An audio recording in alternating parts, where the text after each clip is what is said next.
semuanya. Semoga lagi dalam mood belajar ya, karena kali ini kita bakal ngobrol santai tentang materi ekologi administrasi publik mulai dari pertemuan 1 sampai 7. Sebelum itu, perkenalkan saya Aurelia Maharani Olin Dan saya Irene Dominium Bumoto.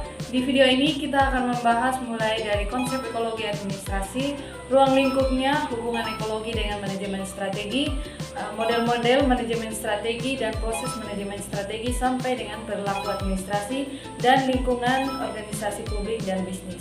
Nah, kalau diingat-ingat, mata kuliah ini bukan cuma soal birokrasi, tapi juga soal ekologi, tapi dalam versi administrasi negara ya? Setuju, ada satu pertanyaan yang memantik, kenapa faktor lingkungan itu penting dalam tata kelola pemerintahan? Nah, jawabannya itu baru tertuang dalam pertemuan kedua, yaitu tentang konsep ekologi itu sendiri. Tepat, menurut geosentris, administrasi negara itu tidak berdiri di ruang hampa tetapi dipengaruhi oleh lingkungannya.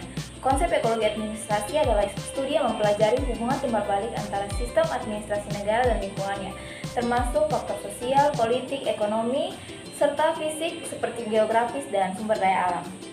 Pada materi hubungan ekologi administrasi dengan manajemen strategi mengajarkan kita bahwa lingkungan itu super luas, bukan cuma iklim dan geografis, tapi juga mencakup sosial, politik, ekonomi, teknologi, bahkan global. Contoh paling nyatanya itu kenapa kebijakan pemerintah di Pulau Jawa dan Indonesia Timur itu sering berbeda penerapannya. Itu dikarenakan oleh faktor ekologis, fisik dan sosial budayanya yang berbeda. Ekologi administrasi adalah kacamata holistik kita melihat kompleksitas birokrasi. Contoh nyatanya itu kenapa kebijakan pemerintah di Pulau Jawa dan Indonesia Timur sering berbeda penerapannya. Itu dikarenakan oleh faktor ekologis, fisik, sosial, dan budayanya yang berbeda. Ekologi administrasi adalah kacamata holistik kita melihat kompleksitas birokrasi. Nah, kalau materi pertemuan kedua itu petanya, maka pertemuan ketiga itu kompas sama senjatanya, yaitu hubungan ekologi administrasi dan manajemen strategi.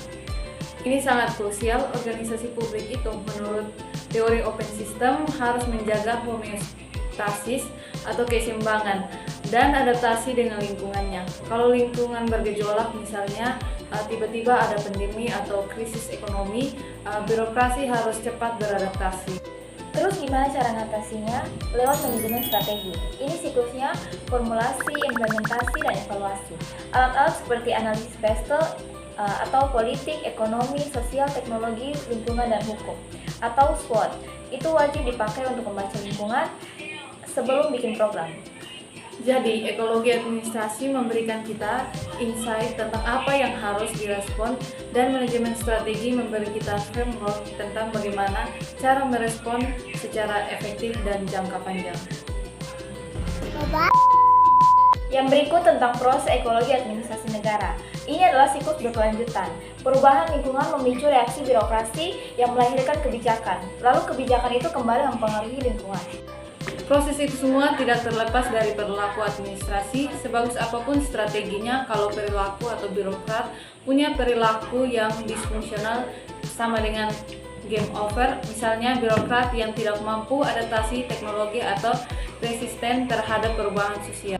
Singkatnya, proses ekologi administrasi negara itu alurnya, dan perilaku administrasi itu tentang aktor yang menjalankan alur tersebut.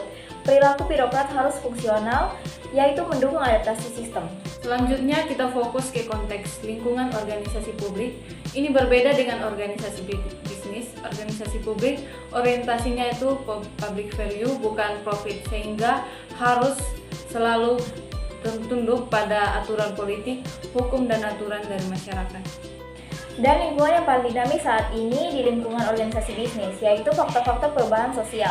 Contohnya, munculnya digital native yang menuntut layanan publik harus seinstan aplikasi ojek online. Ini memaksa birokrasi berevolusi. Jadi kalau dulu birokrasi cukup melayani dengan proses baku, sekarang harus melayani dengan speed dan transparansi dituntut oleh perubahan sosial.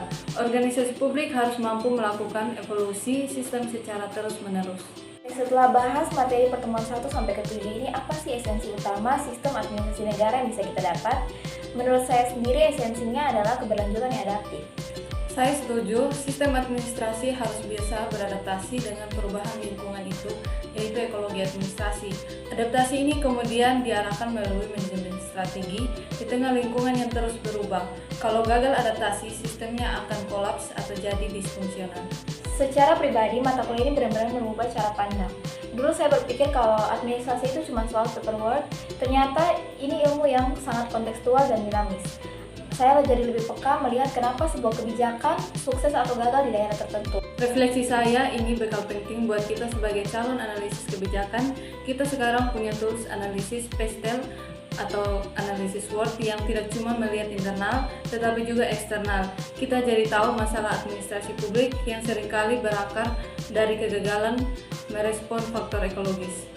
Itu dia rangkuman diskusi kami tentang ekologi administrasi publik dari pertemuan pertama sampai 7. Semoga bermanfaat dan bisa lulus UTS. See you!